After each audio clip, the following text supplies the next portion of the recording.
On this week's edition of AVWeek, cheaper cable boxes, Google's new 4K format, Apple has its own content, and are we addicted to technology? These stories and more on this edition of AVWeek. The network for the AV industry. What are you listening to? This is AV. This is AVNation. This is AVNation. AVWeek is brought to you by our fine group of underwriters, companies like Vadio. This is AVWeek, episode 211, So Subtle. Recorded Friday, September 4th, 2015. Ready. AV Week. Performing. Scan. Week. Online. This is AV Week.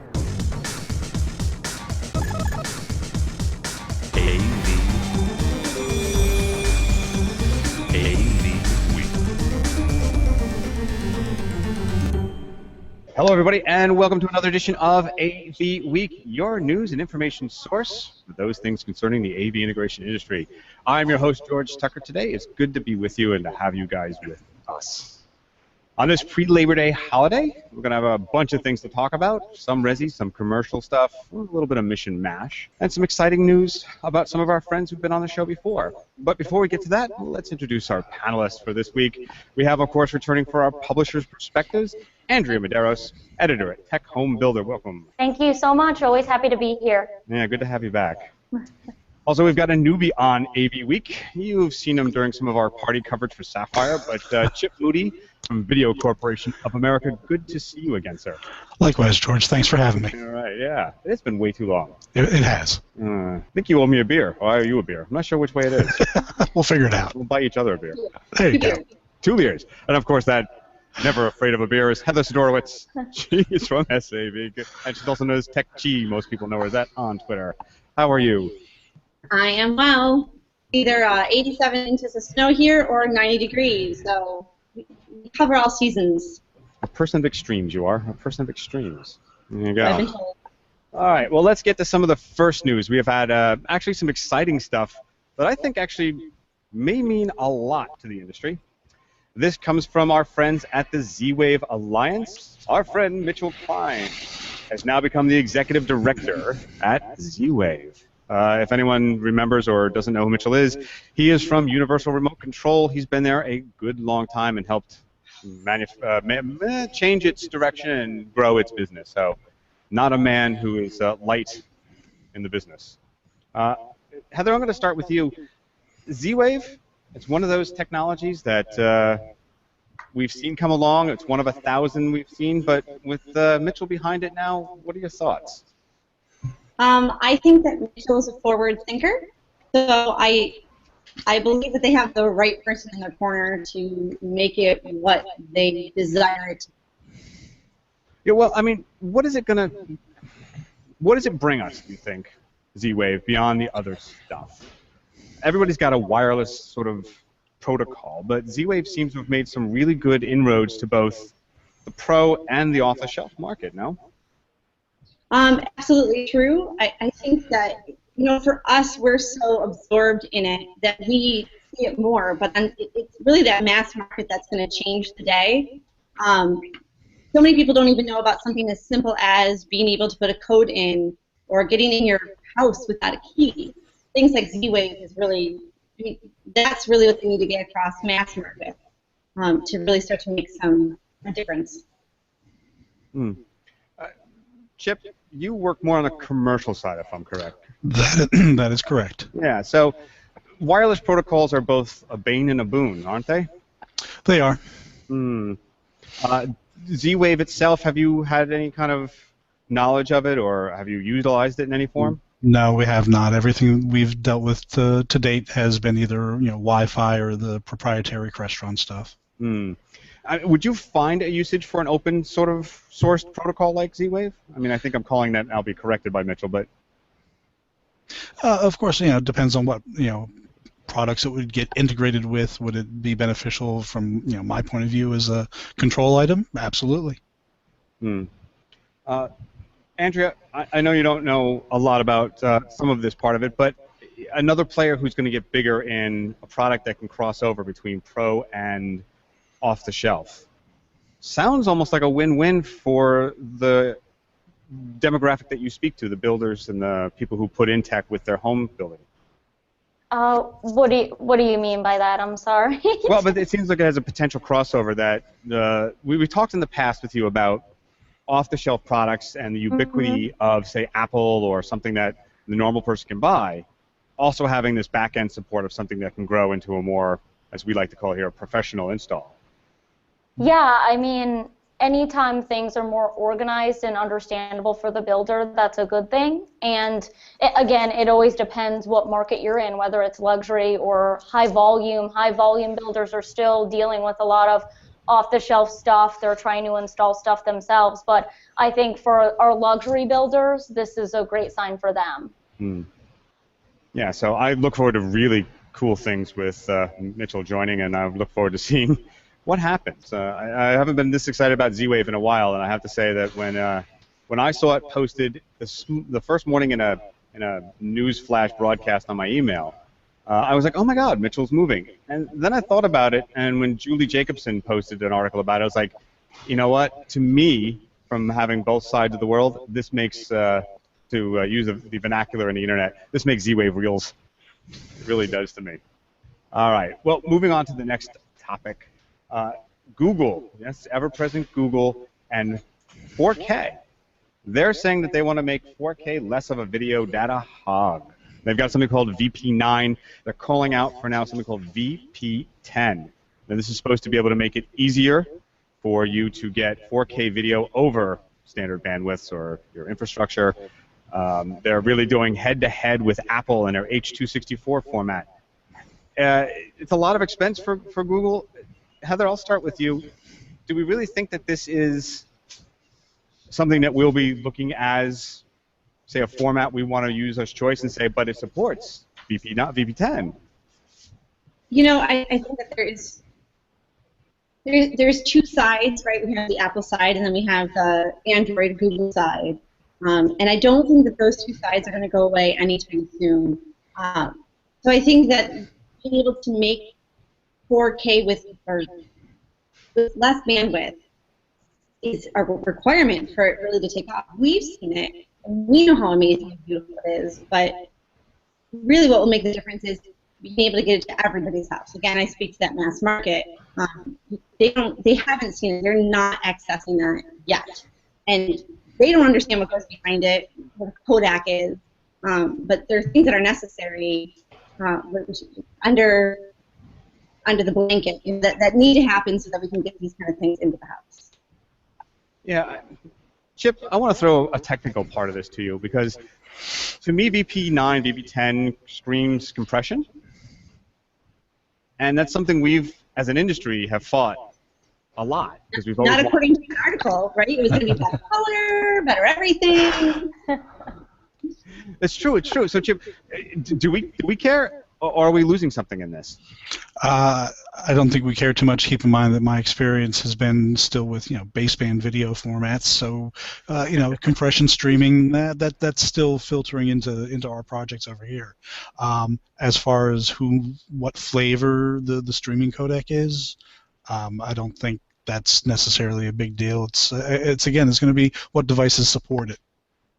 Yeah, it's a question I have, though, and I want to put this, because I know in the pro video staging world that I work in now, we are really specific about having H.264 as a format. It allows us the proper amount of bandwidth to get these multimedia sort of projection mapping machines to work correctly. VP10 has never come up in a discussion I've heard from any of them. Then again, these guys are Apple-centric. A lot of people are making noise that this is really big stuff, but I'm not sure that you would be going to a client, Heather, to say, hey, this really does support VP9, it's what you want. Unless I put in this caveat to you, they claim that it's what they've been using for all YouTube delivery and all of their Chrome-based video services. Do you think your more tech-savvy people will ask you about this or really care? No, resounding no. I don't think that I don't think that they also pay attention to what's under the hood. I can't tell you how many times a week I get a phone call that says, our system's broke. You need more information, but they just don't understand that. They would never dream of calling the car or place and saying, my car is broke. Well, is there gas in it? Did you put the key in the car? Did you drive it off a road? The way that people are not tech savvy, most people are not tech savvy, but even the tech savvy ones have just enough information really to be dangerous in some ways. So no, I don't believe that I would ever hear someone talk about beep. I think that they would just say, I want the accessibility of 4K, however you need to get it to me. That's a fair point. Although to your quote of nobody says my car just doesn't work, having worked for a manufacturer in tech support, let me tell you, you get it often. Hi, what's wrong? It doesn't work. What doesn't work? I'm sorry, say that again? I'm glad they have the same problems. Oh boy. This, what doesn't, well this, what's this? Your touch panel. Which touch panel? So it's happened more often than not, but I get it. I did notice you have a tech support link on your website, which is very interesting. I was like, oh, that could be fun. All right. Well, something that we do get our clients to ask us about often enough is the interface itself. I mentioned touch panels, but the phablet versus, I'm sorry, I've missed that. The phablet versus your touchscreen or versus a smartphone. There it is. This comes from our friend at AVC. This is Fred Wilson. He is an investor, sort of an investor in very high-tech firms. He was behind Facebook, Twitter, Instagram, a number of other stuff. He was an original investor in Roku and stuff like that. There was a lot to say about technology, its use, and that. He's also famous for telling me, personally, that things like home automation manufacturing equipment is a dead industry. It will go nowhere. He was really against the actual hardware investment side of it. So know that when he says these things. So this article basically talks about the fact that somebody was talking about called the phablet effect. And for those of you who aren't aware of it, phablet are those larger cell phones or cell phone screens that are not quite a tablet, not quite the small cell phone we're used to. It's sort of in between. It's the big monster thing in your pocket, or the one that will have us geeks still wearing a clip again, the old days with our pagers. So he says basically that the tablet is no longer a real game changer or has any effect, and he thinks it's going away. Sort of a niche market like desktops, to be quote-unquote to him. He also says, Heather, that they have tablets in their house, but they use them for TV remotes and for music streaming. Haven't we fought this for so long, saying that's just got to be complicated? Don't you want a dedicated remote? And here is a guy who invests in this stuff saying, we use tablets. That's me? Yeah, you. Sorry, I said Heather. I apologize. No, well, my first question for everybody else here, too, is who uses a tablet now? For what purpose? Well, do you own a tablet, and what purpose do you use it? I own a tablet, but I use it to surf the web, check email. I don't use it to control devices. Okay, so that's good. How about you, Chip? Likewise, I'm a big iPad fan. I use it constantly. Web browsing, use it for music, occasionally watching videos, occasional games. And you, George? I do actually own one. It's an iPad. It's one of the older ones. And I actually do create content on it because I have a video editing tool, and when I'm on the go writing articles, it actually works. But I do need the little wireless keypad with it because I just can't type on the damn screen. Yeah, I can't either. So there you go. I don't think anyone can. Some people can. I mean, for me, the tablet never worked. But I think it's because I have my MacBook Air, and I can use it, and I can write with it, and I can take it anywhere. Because I have that was already my niche. And the reason I tell the story is I think that what we're talking about here in this article is the personalization in both personal and business.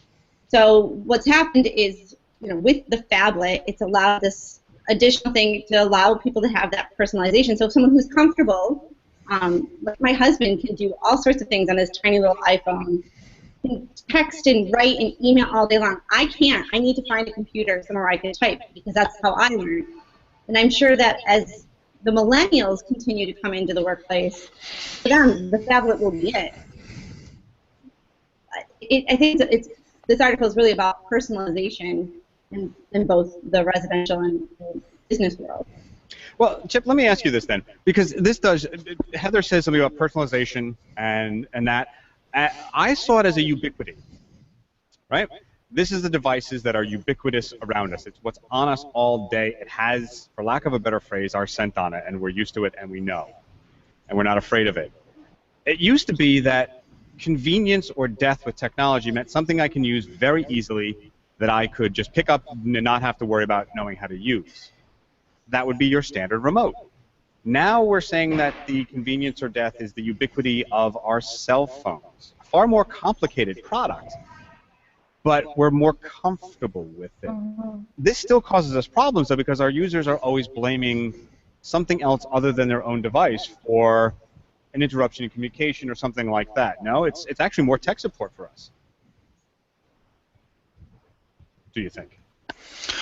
It's hard to say. I mean, I totally get the argument for cell phone size devices just because of the portability. You can walk around with them attached to you all day long and not necessarily be aware of it there until you need it. Not so much with the tablet. That to me, that's more of a device that you park on the edge of your desk for the day and it goes home with you at the end of the day and otherwise doesn't move around that much. So I can kind of see some of that argument.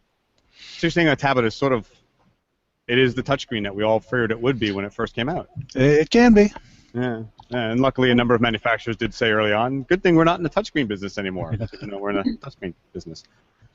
Yeah, that. Andrea, do you really see this trend in that people are really asking for that device that we've already kept with us rather than having something that they know will always be in the house and is easier to learn? I can see two sides of this. I am a millennial on the older end of the millennials, but I'm still a millennial. And we have a Roku, and we use our cell phones to control it. I don't use the remote as often as I will use my cell phone, and I don't have to think about it until I go home and I want to watch something, and I can pull it up right on my mobile device. And I definitely use my smartphone, my iPhone, more than I use my tablet, even to search the web. So that's my perspective as a millennial and as a consumer.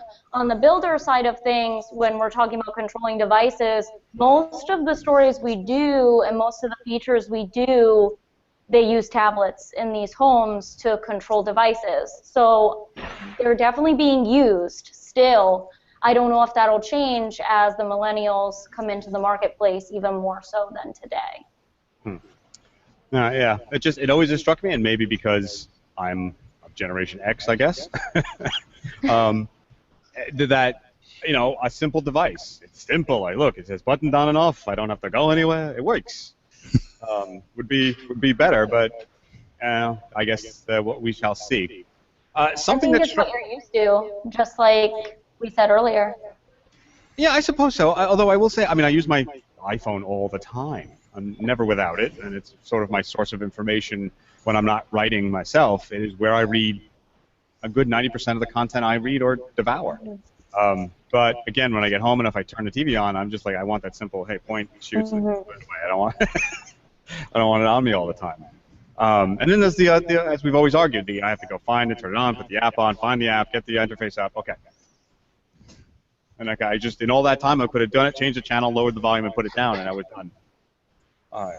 Well, that being said, something I think is akin to this, very closely, is from our friends at EE Times. And it's a little technical, this article, but it talks about wearables, the hardware Ponzi scheme. They're not pulling any punches on this one, are they?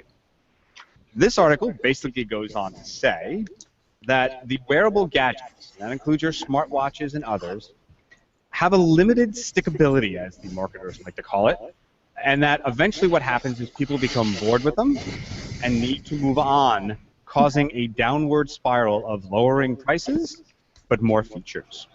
Now, I bring this one up, and I'll start with you, Chip.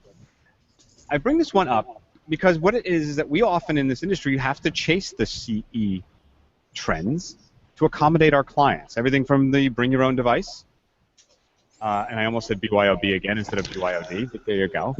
Seriously, where my brain is constantly. But seriously, to that point, though, we're chasing this all the time. They want to bring their tablets. They want to bring their iPhones to control stuff in their conference rooms. They want to use their wearables to interface to some of the systems we do. And now we're chasing a product that, one, doesn't really provide us any sort of profit, and it's getting cheaper and cheaper. It's sort of an end game, no?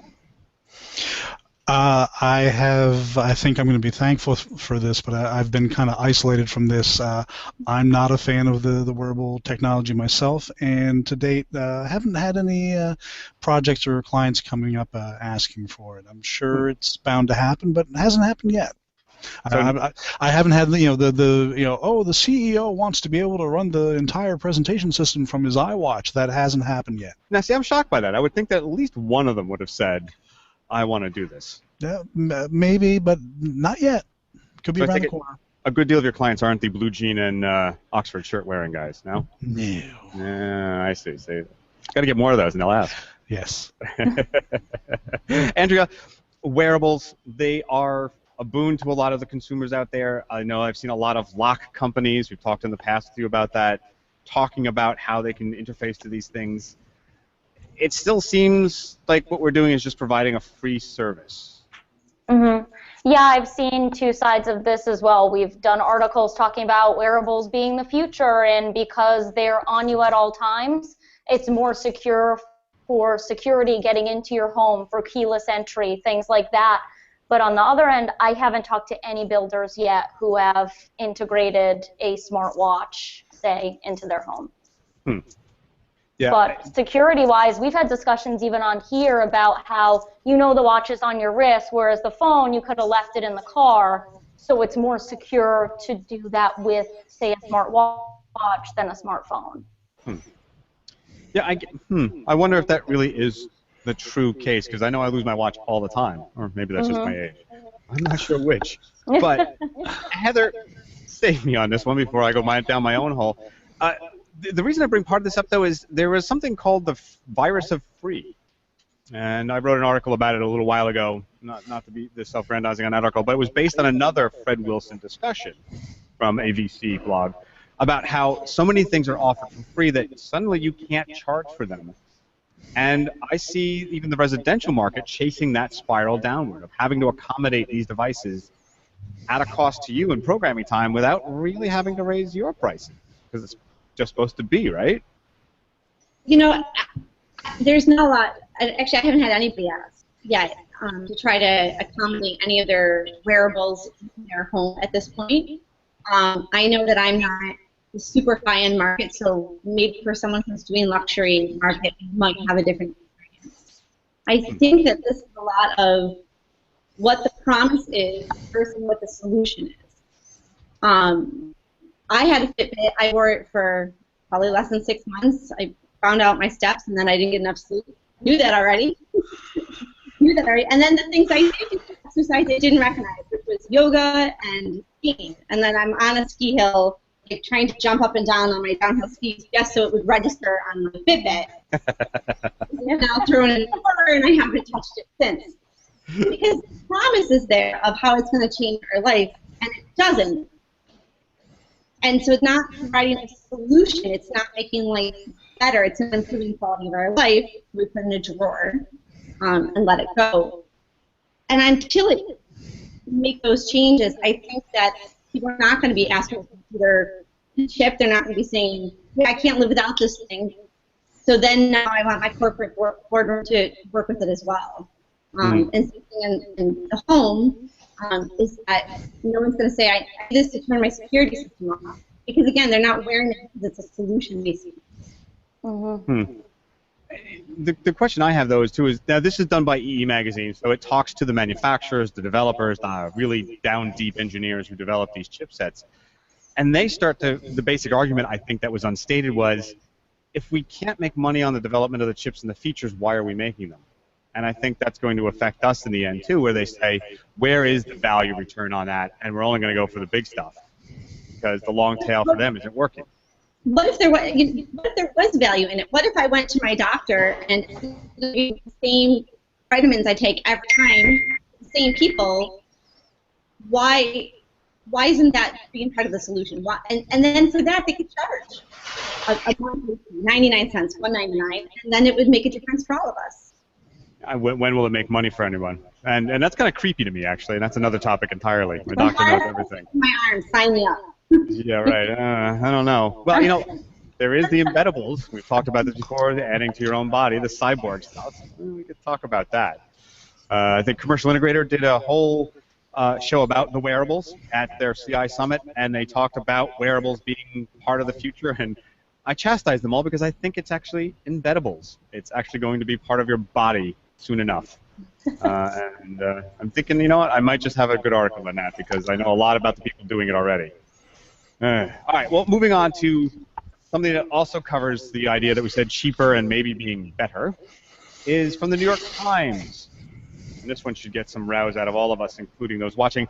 Let consumers use better, cheaper cable boxes. Yes, please. The premise of this article is, why are the cable companies requiring us to buy our Scientific Atlanta boxes, did I say that out loud, our cable boxes, and not be able to buy ones right off the market shelf? It's an issue. Chip? Bad person to ask. I've been a satellite subscriber for longer than I can remember, and I don't have any complaints with the set-top box that mine provides. Let me ask you this, though. Doesn't the set-top box come from the satellite company? Don't you get one from Dish? Of course. What if you could buy your own instead of renting it? I would need a very compelling reason why. What would sell you? Let me ask you what that. would it do exactly? What would it do better? Mm. You know, I pick up my remote and I change channels. Done. Thank you. Would it be a smart version of a smart TV? Would it be a version of something you could use to record and/or store data as well? That might be of interest. The reason I ask is, and I'll throw this to Andrea because you and I are both recent cord cutters. We've talked about this a good deal. Yes. Mostly offline, actually. We've never gotten to the stories that we wanted to talk about it. They say in this article that it's $231 per year per customer in general that they pay to the cable companies for the rental of these boxes. That's over $21 billion in profit on cable boxes. And they're awful, no? Yeah, I mean, the reason I shut off cable is and it was just $10, but they added $10 to my bill for just a fee, and I was like, you know what, I'm done with this. So I just got rid of cable and got a Roku, and I haven't missed cable for a second. Nice. Heather, it comes down to also, I think even Control4 went this route. Your cable box interface sucks, right? I mean, they're not easy interfaces. I think they're terrible. I wish I could figure ways to make money. I wish I could charge for, no, your whole system's not broken, don't cry over your TV, unplug it and plug it back in. How many times I say that per week for all these crashing boxes. But their time's going to end. Like, I really believe we are on the precipice of change. More and more, like you just said, you're both cord cutters. More and more people are just waiting for those last few pieces. And they'll let them charge their $213 a year because they better put it in the bank for tomorrow, next year, 5 years, because I think more and more people are going to continue to cut the cord and they're not going to have anything left. And that's what they get for abusing people and charging so much for so many years for crap. I like how you were very subtle with that. It was subtle, but I think after a moment's thought, they'll get it. You weren't fired up at all. Sorry. Andrea, if you were able to buy your own box, would you go back? Would you be tempted? It depends on the capabilities, just like we were talking about earlier. It depends if there's some sort of data storage. It depends what they're offering me, because what I'm doing right now works. And then I've even tried to think about what this would mean for our industry and the builder. And in the article, they talk about possibly having the boxes installed already in your 4K TV, and that's something you could offer your clients. I just wonder where we could go with this if legislation was passed that we wouldn't have to buy them from the cable companies, or rent them, rather. Well, Chip, I'm going to throw one more at you about this, because one of the parts of the article they suggest is that, well, it could be built in, like Andrea said, but they say that the cable cards would be in the hands of the cable companies. Now, being as cynical as I am, and I know you are, do you think that the cable companies would actually willingly do this without causing complication, or do we have some dangers afoot in that? Oh, no, I totally agree. They would probably make it as painful as an experience as possible. Yeah. Your call will be answered in 93 minutes. Yeah. Nice. Or you have to change the cards out every other month for a fee or something. I don't know. Like the cards you buy for your phone, you'd have to buy them for your cable Yes. box. There you go. Which You might can not be only such have a 10 bad minutes. idea. It could limit your technology use. There's a positive here. Well, now, you know what? You bring it up because I was thinking about that. Is that one of the benefits of the cable box would be some kind of content lockout for me. I mean, currently, even on the again Scientific Atlanta boxes, the parental control is a switch on the back of the box. I don't know you, but I can tell you any kid over 8 years old will probably figure that one out faster than you'll ever know. That and the clear liquor is water. Trust me, it's not alcohol. So yeah, I mean that was one of the things I thought about. That was, hey, now you could have very specialized conditions. You could have better interfaces. Because I got to tell you, one of the reasons my wife agreed to cut the cord, even though she loves her housewife shows and stuff like that, was that terrible interface. She could never find anything. It just didn't make sense. And she was like, all right, get rid of it. Hey, George. You probably recall that I'm something of a video game fanatic. Somewhat, just a little bit. Just a little bit. The Xbox One console. Uh-huh. When it came out, they were touting the ability to. It's not a replacement for your cable box or your satellite box by any means, but it had the ability to pipe the signal from your box through the Xbox One to your TV, and the I guess premise was to have it more of a central media hub for your entertainment system. And again, it comes back to is it actually going to offer enough benefit to the experience to make it worthwhile using? I was excited at the prospect when the Xbox One first came out. Sure enough, I've got it hooked up to pass my satellite through it, and I'm supposed to have the ability to access the channel guide and do some wonderful interactive stuff with that the built-in channel guide does on my satellite box. But again, it turned out to not be all that, and I don't use it now. So it's just, are you actually going to come up with something beneficial to add to pull somebody away from the provider's offerings?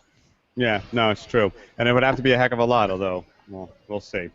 The battle continues. Well, also on that alternate content, instead of getting a cable box, you could actually now get an Apple TV. We know this, but the new news coming out is not the rumors that Apple is making a TV, but that are going to be producing original content, a la Netflix, a la Amazon. May the golden age of content proceed, as they're saying. NPR reported on this, saying that it is the golden age of content, that if you're a writer or an actor, oh my God, you've got lots of options. There's lots of things going on. But it does bring up the question, are we going to want more than one device in our house? Heather, I'll start with you. Do we want a Roku, an Apple TV, a Voodoo box, a smart TV? Are all those options beneficial, or is it really just confusing everybody now? I don't think it's been. So when someone comes in to buy a TV, one of my first questions is, what kind of phone do you have? And they pause for a second and kind of give me a strange face, because why am I asking what kind of phone they have when they are going to buy a TV? And my reason for that is, if they say that we're an Apple house, we have Mac computers and we have iPads and we're iPhones, then I'm going to direct them to an Apple TV, and I'll tell them right off the bat, I make no money off this device, but it's magic as far as you're concerned. People love it. Now, they're more willing to pay more money for an entire system through us because I've given them a piece of magic that they just didn't know exists. If they come in their Android, it might be Chromecast or Roku might be the answer for them. So I think as the technology specialists that we are, it's our job to find the right pieces for them. I rarely find clients that have more than one of these devices. It's whatever device works for them the most. Now, if Apple does come up with it, and we've been talking about this for a year or more, if they come up with their own content, that might be the reason that maybe the Android person does come over to the Apple side, because everyone's looking mass market, right? Apple has billions of dollars in the bank because they made it easy. And so if they can do this again, and can cut the cord completely. And that's what baby boomers are looking for. They want to pay less for their cable bills, especially those boxes that don't work. Yeah, if it's true, it will be. I think it will be game changing. But I feel that after 12 years, I'm a little bitter, and I don't believe anything until I see it. Again, with the subtlety. Andrea, you said, of course, you cut the cord, and you have a Roku box. You believe you just said earlier you have. Yeah, I have Roku. Okay. Do you have more than one plan? Do you just use the Roku, or are you like across different platforms? We researched beforehand and decided on the Roku. I feel like it would be more complicated to have more than one platform. Right. And go ahead. as far as the builder's concerned, I totally agree with what was just said. The less complicated, the better. And builders have been burned many times installing devices that don't work or don't work down the road. So I think the proof is in the pudding for a lot of these devices. Chip, I know you said your satellite. Is that one of the reasons, though, is that you don't have to worry about finding the content? It just is in one place? I mean, would you go, would something drive you to go to an Apple TV for content? That's a tricky question because I have to admit that I do use the the Netflix app again on the Xbox One because it's there. In between your first-person shooter. Exactly. I don't have his Facebook page at all. No. I would be hard pressed to want to hook up, an additional box to my TV just for the same reason. I don't want it to be more complicated than it already is with two boxes to get content from. All right. Well, let's move on to something actually that dovetails into this because we're talking about streaming. Physical media. Yes, I said physical media, and I don't mean records. There's a report here from Sound and Vision, an excellent magazine, about disc hold on in our streaming world. It's a report, basically it breaks it down by demographics, and as you would expect, the younger people have some, but really lean towards streaming. The middle-aged sort of really buy almost anything and everything, as they call it, content kings. And then the old folks basically are sort of in between there somewhere. But I'm going to ask you guys, and I'll start with you, Andrea, since you said you have the cord cutting and Roku.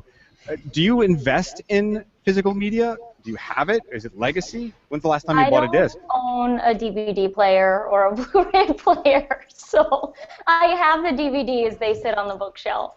Interesting. So you play mini frisbee is what you do. Yes. Heather, I'll ask that to you as well then. With all the technology around you, do you still have your library of stuff from the days past? When was the last time you actually bought a disc?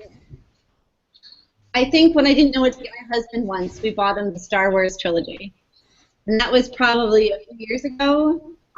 Yeah, well, we stream it. We don't use it. I have a DVD player. I can't tell you the last time I used it.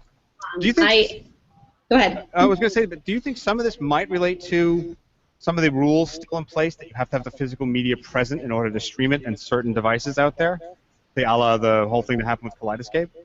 That could be, but one of the questions I wrote down when I read this article is, could it be skewed too? Because I would like to know what household income is for this as well. Because I think middle class wise can afford $4.99 for 24 hours of a movie. I think that if you were not middle class, maybe going to the library to get a disc or buying it at Walmart for, on a discount rack could be a big difference from why you would own one and have a disc versus why you wouldn't. Yeah, it's interesting you bring that up because the article does touch on this about the price conscience would buy a lot, but all of the groups were really very particular in what they bought. They wouldn't just buy something off the hook or random or just, oh, that's cool, I want it now. They'd actually really think about it. And that's a big difference from only a few short years ago where, the supermarkets were still selling DVDs there and people would pick them up for $5.99, but they're still not even picking them up for that. Chip? Yes. Ruling out, and I'm going to make this, here's the difficulty for you. Physical media, that's not a game. Have you bought one? When was the last one you bought? Well, I'm going to answer games, audio, and video. Streaming is great. It's convenient, but I'm still a big fan of actually having a copy of something. I've downloaded lots of content, keeping audio and video on hard drives accessible without actually having the source disk. But I still buy audio CDs. I buy lots of stuff on Blu-ray. I don't like having to be required to have an internet connection in order to do or be entertained by something, so to say. That said, a lot of the games now, they're not streamed, but I buy the games and they get downloaded to my console, and I'm good to go. Yeah, it's a question that I'm going to ask all of you guys, though, because while we said that we don't have content, here is the difficulty in that. My youngest, somehow I taught him right, is really into the Marx Brothers. And for a while, Netflix had, I just went George Bush there, Netflix has lost their rights to a lot of content. Some of it's the Marx Brothers, some of it's other movies. It's a shifting playing field where I can't be guaranteed that the content I want will actually be there. Is that a problem? Go ahead, Heather. You can still own the content without owning the disc. I mean, so if my girls love a movie, they're 7 and 8, and I buy it through the Apple TV, and then we recently went on a 5-hour drive, I knew that when they had that iPad, that movie would be there. So I didn't have to worry about discs and loading them up. Those movies were just there. And if they were sick of them, we could just download some, go somewhere with internet connection, get the other ones that were there. So still on the content doesn't change in those cases. We don't have a ton of them, but we don't have the physical media. Yeah, interesting. That's one of the solutions, I suppose, but I mean, again, there seems to be a lot of people who don't want to buy the physical media or even a copy of it because it just has to be there. That means you have to have a hard drive. It means you have to have some physical storage. I get that it's cheap, memory is cheaper, but it does seem to be a choice issue that I don't think anyone's looking at. It sort of could be the unintended consequences a lot of people aren't really looking at. To that end, though, let's talk about why we do all this, and we have a fair game to play in part of the problem. This is from the BBC. Are we addicted to technology? Yes, we are. All and above, raise your hand and say aye. Yes. All right. We see the thumbs. Yeah. Exactly. So to that end, we provide a service which actually helps keep people in their houses watching content and staying where they are. Andrea, are you addicted to technology? Is it a problem? Oh, definitely addicted to technology. So I guess we can and say obviously, I hope other people are too, because that's what I write about. Well, exactly. Joke that if all the problems were solved, say, in sports, the sports guys would have nothing to talk about. If everybody became clean, nobody would talk. It's sort of like the Robert Palmer song, I guess might as well admit it, I'm addicted to technology. But are we too addicted to it? Are we feeding the beast too much? Heather, we talked about the cable boxes, maybe having independent ones that give us more content control and timing, even for ourselves. I guess sort of like locking the fridge and saying you can't have that right now. Do we really feed the beast, or is it really much ado about nothing? Do we feed? Yes, we feed the beast, in hoping that there's a survival of the fittest out there as well, right? So we build home theaters and we tell the story of, hey, you'll know where your kids are because the kids will come to your house instead of going to the hospital. You'll know where they are, and so they're safer. And then we hope that the parents still parent and that the kids aren't watching 8 hours of movies a day and not doing any homework. So yes, we feed the beast. I think that one of the interesting parts of that article was that we're so reactive. And that's beyond just our piece of the technology pie is, a text comes across and immediately we have to grab it, and things can wait longer, but we don't realize it. We are in the infancy of this new world, and I think that we'll hopefully grow and learn, teach our kids don't be on your phone during dinner. Look. So we still have a lot to learn. Okay. Chip, I'm going to ask you, I think the answer is obvious, yes. Oh yeah, absolutely. But do we bear any responsibility in helping to mitigate that? On an individual level? Well, on an individual, maybe even on an industry level. We do provide these means, but no way. We open the tap, but we don't give them any way to turn it off except their own selves. Yeah, I think that's definitely down to a self thing. And I'm totally guilty of that myself. I've got to make sure that, when I'm done gaming for a night before I go to sleep, I've got, just like that article said, you got to have at least that hour of cool down time. And out of curiosity, what do you do to cool? Do you play guitar? Is that what you do? No, actually, I'll tend to read, or I know they say get away from the technology, but I'll surf the web and just read. Go out to find stuff to read. But again, it's not something that's engaging and getting me all riled up. Yeah. All right. All right. I'm gonna spring one on you guys. I haven't had time to give it to you, but our friend Josh Schrago, he wrote a white paper for Commercial Integrator called. What is it called? 5 Tech Trends for the Next 5 Years. It's an interesting article. I'll share it with you guys here as I learn technology. There we go. 5 Tech Trends. It's really well written, well researched. I won't go through it all here because I want you to download it from Commercial Integrator. It's a great paper, but I'm going to put it to you guys. I want to ask you what you think the next 2 tech trends that are going to affect you in the next year the most. Heather, I'll start with you. Oh, no time to think on that one. Yeah. In the next year? Yeah, give it the next year. What do you think the biggest thing is that you're going to have to deal with? That's a good question. Well, I hope to see some more ubiquity, and I don't know if that will happen, but products working better together. Apple has HomeKit, again, still vaporware at this point. I know it kind of exists before people get technical with me, but I hope that we see more ubiquity in the ease of use for that mass market, so we are improving quality of life with technology again, and not just trying to sell TVs because they're curved and we made them. They're so sexy. I hope to see ubiquity. Healthcare, I think that is still a huge trend. We have a lot of baby boomers still getting to that point that it's going to be necessary. They're not going to want to give up their cars or their houses like ever before. So I think that healthcare is going to continue to play a huge role in the tech world. Chip, I'll go to you. Actually, you know what? I'm going to jump that because we're going to wind up with Andrea at the end. So, Andrea, the one tech trend for you personally you think that you will be dealing with or may change how you do things? Probably mobile connectivity. Mm-hmm. On smart devices, and then in the builder realm and in our realm, probably home health tech, like we just talked about, aging in place, medical. I think it's going to play a huge role. Technology is going to play a huge role in aging in place in the baby boomer generation. I think we're going to see that in the years to come. A way that technology can be a benefit. Right. Okay.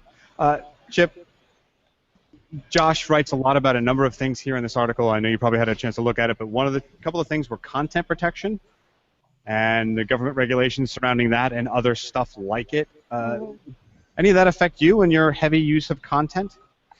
No, it hasn't come up as an issue for me. Anything that you're looking towards that you're eager for or will change how you do, whether you're afraid of it or eager for it? Or No, I know this goes back to one of the things we were talking about earlier. I'm waiting to see if wearables will have an impact in the area that I work in. That might be interesting. But aside from that, no, not really. Okay. Well, one of the reasons we have Andrea Mederios on is not just because she's well-informed, she understands technology, but she is part of something we call the publisher's perspective. We bring in a tech magazine publisher and/or reporters to talk to us about what their demographic is finding important these days. Andrea, you guys have a lot of stuff, and from what I saw from the last couple of days, right off the presses about some really hot topics. Start us off about what the home builders that install tech are really looking at. Last month I talked a lot about aging in place. This month we've talked a lot about the tiny home trend and the type of technology that can fit in these tiny homes. We just had a couple of these stories go out in our high volume newsletter. So we have newsletters that are targeted to high volume builders, luxury builders. We kind of have a best of newsletter called Insights, and then also multifamily. So different technologies affect these different demographics in different ways. The most recent video we put together was called "The Techie Tiny Home Proves Luxe Amenities Can Be Affordable." It's this woman, she's actually a Boston architect, and she's from Rhode Island. She's putting together 150 square foot tiny home with all of the latest technology in it, and it's going to cost about $50,000. So we kind of talk about how you can market this tech, but you kind of have to market it in a tinier package. She's going to have home automation, she's going to have backup power installed underneath the porch, several security systems. It's going to be extremely efficient, and actually she can surpass some building codes as long as she doesn't live in this home on wheels year-round. But because it's on wheels, she can surpass some building codes, and that's why it can be so small. What kind of building codes? So that's one of the stories. Yeah, and that's one of the stories on our website right now. We actually produced a video for that one. Another story that, I mean, it's not typical tech out there right now, but I thought this was a really interesting daily story we put out this week. It's called "The Hawaiian-Inspired Treehouse Embraces Sustainable Living." It's basically a house on a pedestal surrounded by grass that you can put solar in. And the grass is supposed to be a CO2 mitigator. It provides shade. They call it living walls. Just some really interesting technologies, although the Kickstarter campaign for those homes is not doing very good, which makes me sad because I think it's a really cool idea. The idea is to put them in parking lots or near mountaintops, the idea that you can put these homes anywhere and they kind of look like a tree. It was just a cool thing that we wrote about. Another story is seeing the future through smart glass. So the idea that this certain glass blocks or allows only certain wavelengths of light to get through. So some of the energy efficient technologies have become really huge lately. Another builder we talked to was Evolutionary Homes. They haven't sold any of these homes yet, but it's a former athlete behind this home builder, and he's basically making homes that will be beneficial to athletes. He has a sports background. So there'll be electromagnetic frequency programming, so it'll shut off electronic sensors from sending frequencies throughout the house. There'll be a lot of indoor air quality devices and also custom lighting that's programmed to circadian rhythms. So a lot of these stories we've done recently were kind of dispersed with trends that are going on right now, but these are trends that maybe aren't super popular, but they're things that are out there. Another thing we're doing right now is kind of doing a room-by-room series, which all you integrators out there, we're looking for your help. We want to kind of show the builders the best of the home theater and kind of some different home theaters out there and what they can be doing. And we're also looking for submissions for that. We will also do the perfect kitchen, the perfect backyard. So that's where some of you integrators could come into play and helping us out, get the word out there to builders. I know I rambled a lot really fast. No, not at all. Again, me being schooled on exactly how a professional does a broadcast. Anyway, I'm in awe every time you do it, Andrea. I am. But I have a question for you because I almost interrupted you, and I apologize. But back to the tiny home, you said that they could get past some codes. Any specifics on what they're allowed to skirt on? Well, typically you can't build a tiny home that small. 150 square feet is even small for a tiny home. I'm not sure on the actual specifics. We didn't talk a lot about that, but the idea is that because the home is on wheels, you can surpass some of the really tight restrictions out there when it comes to size. Those are kind of the restrictions, and then also some of the energy efficiency. But again, this home is extremely energy efficient, and there's a lot of technology. But there is a catch there. She can't live in that home 365 days a year because it's on wheels. She can only live in it a certain percentage of the year. Oh, interesting. Interesting. Yeah. Huh. I'm a big fan of the tiny home. Out there. Yeah, no. And again, tech home builders. Let's start with you since we're going to wind it up. Andrea, where can they find out more about you on Twitter and on the web? I'm on Twitter at Andrea A. Mederios. You can also tweet Tech Home Builder on Twitter. We have Tech Home Builder on Facebook. Also Andrea Mederios Tech Home on Facebook. I'm on LinkedIn. I'm on all of the social media sites. You can always shoot me an email as well. Again, integrators out there, we'd love to see your really awesome home theaters and all of the technology you're installing because it's extremely beneficial to builders. Cool.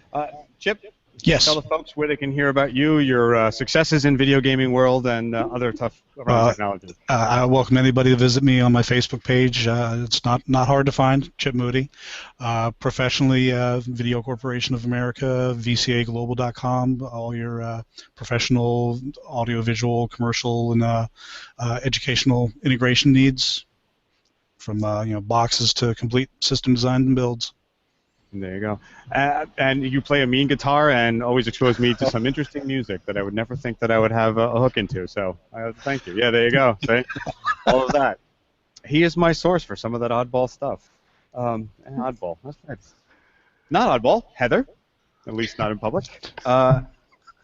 Please tell the folks where they can find more about you and your company. And Thanks for the segue. There you go. You can find me on Twitter at tech_chi, C-H-I.